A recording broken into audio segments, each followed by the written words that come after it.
Alright, what's going on, guys? Welcome back to another video. You know, it's your boy Plus, and we are back at it again with another TNA review. Now, this review is from the August 8th show, as we are coming to you guys with the reviews a week late, but hey, with this booking, I need that much time to process everything. Alright, so we had the show start off with our boys. You know, our all-American heroes, the System. You know what I'm saying? And I'm gonna be honest, I fuck with the System. I was saying last week and the week before that, like, I'm really liking the stuff that they're doing. They're not really doing much right now, but I fuck with them. I'm pretty sure Moose is about to go into a pretty intense rivalry with this nigga Mike Santana, which personally I'm with. But yeah, good stuff overall from the System.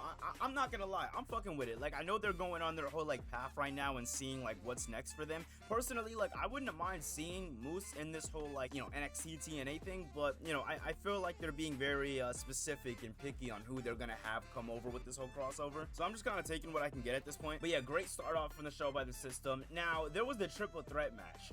It was between Trent Seven, Jake Something, and this nigga Speedball Mike Bailey. Now, what doesn't make any sense to me is that these X Division matches are for the right to take on Speedball Mike Bailey inside the Ultimate X at the Emergence pay-per-view taking place later this month. From my knowledge, Speedball is automatically in the match because he's a champion, but he went on to cut a backstage promo before the match started, basically saying that like he wants to be a fighting champion and he wants to you know, change the game basically on how a champion is looked at here in TNA. So he wants to qualify for his own match. Now, what was very confusing to me is that if he didn't win this match, what did that mean? Does that mean that he forfeits the championship and it's still on the line? There was no really specifics on what happens if Speedball Mike Bailey does lose the match, and then that brings us to the unpredictability going out the window, being that Speedball is obviously going to win because the champion needs to be in this match. And you just had him win the title at Slammiversary, which it was in Montreal. You had that whole screw job moment. You're not going to make him lose in this little triple threat by vacating the title, so obviously you're gonna have him win. Now, what I don't like about this is this takes away from Trent Seven and Jake Something, which I haven't really seen a lot about Jake Something. I've heard his name from time to time. I fuck with him. I've been seeing what he's been doing the last couple of weeks. I really like it. I don't know if, you know, I gotta go and watch some other stuff that he's done before TNA or whatever, but like whatever he's doing in Impact right now, I'm really enjoying it, genuinely. He's a powerhouse, he's a monster, and him and Trent Seven have seriously good chemistry in the ring. But Speedball Mike Bailey, great you know, add-on to the match. Now, let me just get this out of the way. The match was good. You know, these three have great chemistry, but it just storyline-wise, championship-wise, booking-wise, it just doesn't make any sense that Mike Bailey was in this. Now, this was one of the other things that make me feel like we go 2 steps forward, 5 steps back every time something good happens here. But listen, this is just the start of the show. So like I had said, this triple threat was for the right to, you know, become the first person entering in the Ultimate X. Obviously, in the end, Speedball Mike Bailey ended up walking away with the victory. Now, this is very interesting. Now, I've been trying to pronounce this dude's name, Kazuchika, right? Now, he's fighting Jonathan Gresham. One of the things that got me watching TNA again was a clip that I seen a couple of weeks ago, I think it was a month ago, a little before Slammiversary, and it was this new character of Jonathan Gresham. It was this demon kind of dark character, and I thought it was kind of crazy, but like him being like the short brolic guy that he is, it just works. The speed and the power, like it just works for him, you know? And I thought that this was a new leaf for Jonathan Gresham, but they mentioned it in an interview, I'm pretty sure, about his alternate personality, but he just like denies it. Like he's just like little like what are y'all talking about? Like, I've been wrestling the same way I've been doing, which, okay, if we're gonna do that, okay, I'm gonna give it potential because it's still in the very early on stages, so I'm gonna give it because I see where they can go with this.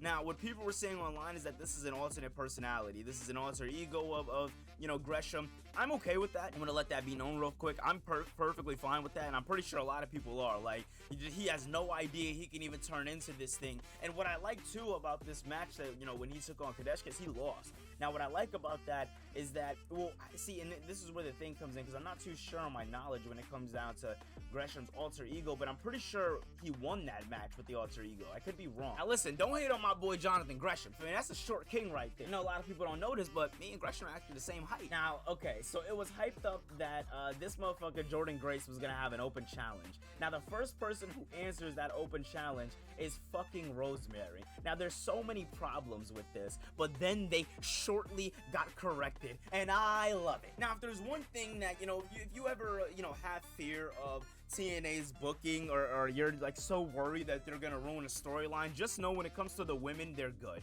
You know, NXT and TNA, their women's divisions are beautiful, you know, and that knockouts division is like, it's unmatched. What they did with Ash by Elegance versus how Dana Brooke, was portrayed in WWE is insane. I'm not even sold on Ash by Elegance, but the fact that they're all in on her and they're really showing it is making me start to be like, all right, maybe this is something. And then what she did at Slammiversary, my opinion, her best match I've ever seen. I remember she did a little something small with Asuka back in NXT, and I want to feel like that was a good match, but all her main roster work, I was not a fan of at all. I think there was a small point in time when she first got to the main roster where she was like Charlotte Flair's protege, and that storyline I messed with a little bit. You know, she was doing the whole like guns up thing, and then she'd do that whole like kick out thing like that. I fucked with that. But anyway, Rosemary ended up answering the challenge. Great back and forth match between Rosemary and Jordynne Grace. Now, this was a great match, and the match was actually going crazy, but then this motherfucker Ash by Elegance came out of nowhere and started like attacking Jordynne Grace and Rosemary, and then she ended up standing tall. Now, this makes sense for Rosemary coming out so soon because her whole thing is she's the forgotten one. She's done waiting in line. She's done waiting for opportunities. She's gonna take, you know, control of her own career. Crazy Steve is doing his own thing. This motherfucker Abyss is now Joseph Parks, and he's a producer. Like, she's the last motherfucker standing, so she's ready to take her own career into her own hands. So it makes sense that she was like the first person to take advantage of this, and I like that. And what I really like in the fact is that it did not end. There was no specific winner, because when this match came out, I literally tweeted on Twitter, I was like, this makes no sense, the fact that they've been building up Rosemary and now she's about to lose to Jordynne Grace, because Grace isn't dropping that title in my opinion anytime soon. So I was like, dude, this doesn't make any sense, dude. It's like you rush this booking for Rosemary to lose, and that's that. But then when Ash by Elegance came out, I'm like, let's go. We're prolonging shit.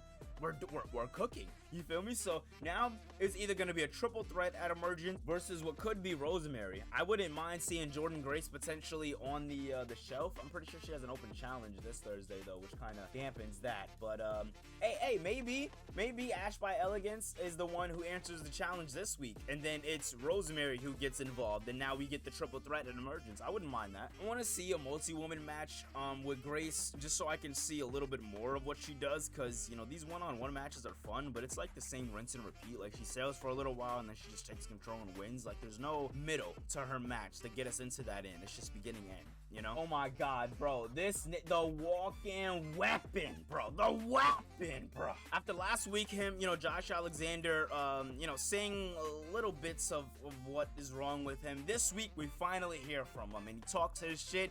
He lets it be known why he did what he did. I forgot if he mentioned Joe Hendry, which brings me back to why they're not feuding, but whatever. This whole thing happened, and then Nick Nemeth came out. Nemeth basically just didn't appreciate, you know, everything that you know, Alexander's been doing. He doesn't like the attitude, and I'm pretty sure he like threw the mic at him or chopped him in the throat with it. Either way, they started going at it. Nemeth ends up hitting him with a super kick and then standing tall. And now what we're getting this week is a one-on-one match between the walk-in weapon and Nick Nemeth.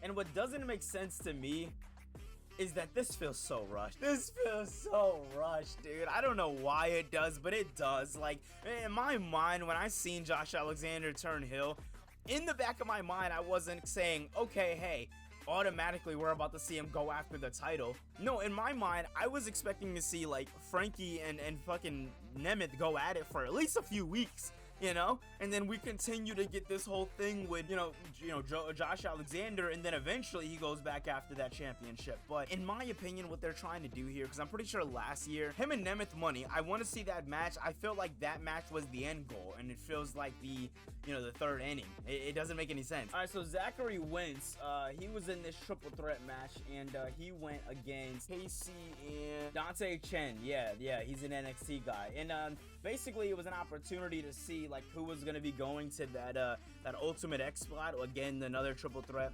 Now this triple threat was talked about a little more because of, you know, the whole Zachary Wentz and Trey Miguel thing happened in this point of view a couple days previous, where this dude ended up turning his back on him. Wesley's all hill now. He says fuck his boys. Good match though. Dante Chen put on a very good performance as I'm looking through the images and shit, because like now that I'm looking, like, Dante Chen actually did put on a pretty decent match, and I haven't really seen much of him down in NXT. Now, in the end, and here's the problem, because in the end, Zachary Wentz wins, and I get it, he's the guy with the most, what am I looking for here? Popularity, there we go. Going into the match, I wanted to see Dante Chen win. I wouldn't mind seeing an NXT guy in there. Now, I'm pretty sure we're getting more triple threat matches, and we could see the potential of getting, an NXT guy in there still. I wouldn't mind 2, maybe 3, I'm pretty sure it's like a 6 matchup, like, put a couple NXT guys in there. I wouldn't mind seeing Dante Chen in there that way. I wouldn't mind seeing Chen in there that way. We can get to know him a little more. He was getting a little bit of,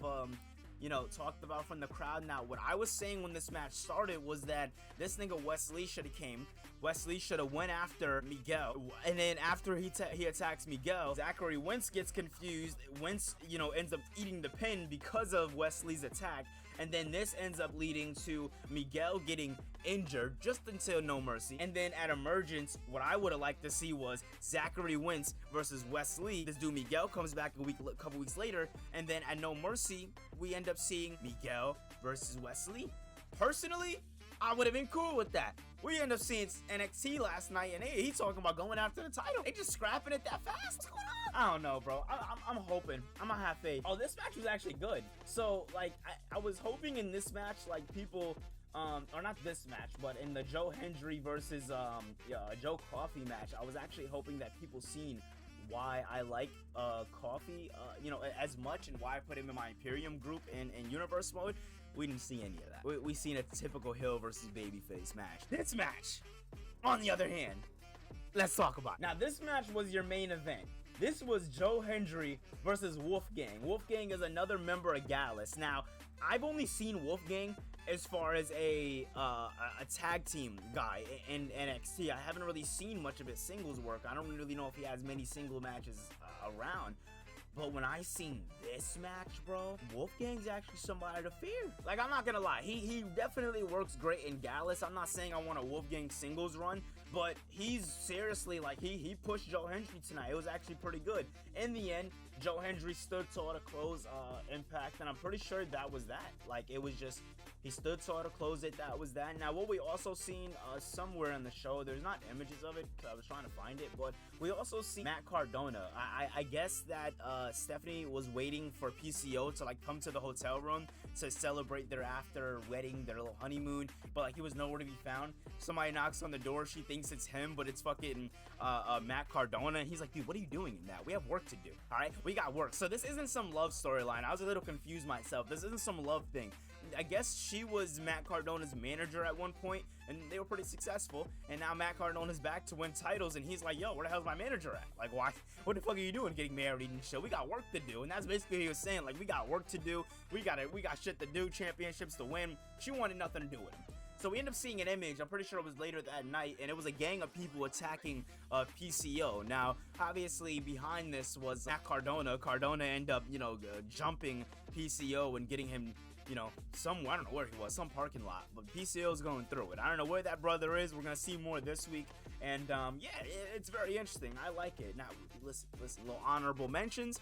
I wouldn't mind seeing a little Jake something on this week's card. I like what he does in the ring. I feel like he can be a solid guy going into Emergence. I don't know really what they're going for, but it could happen. You know what I'm saying? Like, everything they're doing with this whole Ultimate X match, and then you got the championship picture filled, right? Personally, if they're able to stretch this whole Josh Alexander, Nick Nemeth thing, I'm cool with it. I don't know who Nemeth's gonna even face at the pay-per-view, because honestly, like, how I've gotten used to booking and how I'm seeing these guys book are like, it's a little different for me, because they're kind of brushing through a lot of matches that personally would have, like, held my season up for weeks, months even. Like, again, that whole first week of us coming back from Slammiversary and Frankie Kazarian being like, I should have been the one to win, and then Ryan Nemeth coming to the aid, we should have gotten weeks of Ryan Nemeth getting the shit beat out of him, trying to be there for his brother, trying to help his brother, but Frankie Kazarian's like, yo, how about you stay out of our business so it can get down to me and him. And we see, we see Nick Nemeth try to help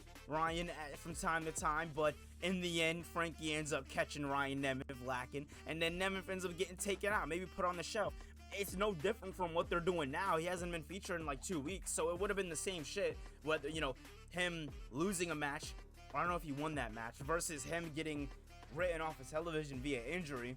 Then you could have started building towards Nemeth versus or Nick Nemeth versus Frankie Kazarian, the one-on-one match. You know, and then you could have built off of the fact that they were the final two in the Slammiversary Gauntlet match. You know, you could have did something with it, and they're kind of rushing through a lot of stuff, and I don't really know how I feel about that. But that was my opinion, my review. All my stuff on TNA, the 9th show, and this week I'll be getting to you guys with the show that's taking place on the 15th, hopefully Friday or Saturday, like right after, but we'll see how it goes. I love you guys so much, and I can't wait to get you guys in another video. Peace.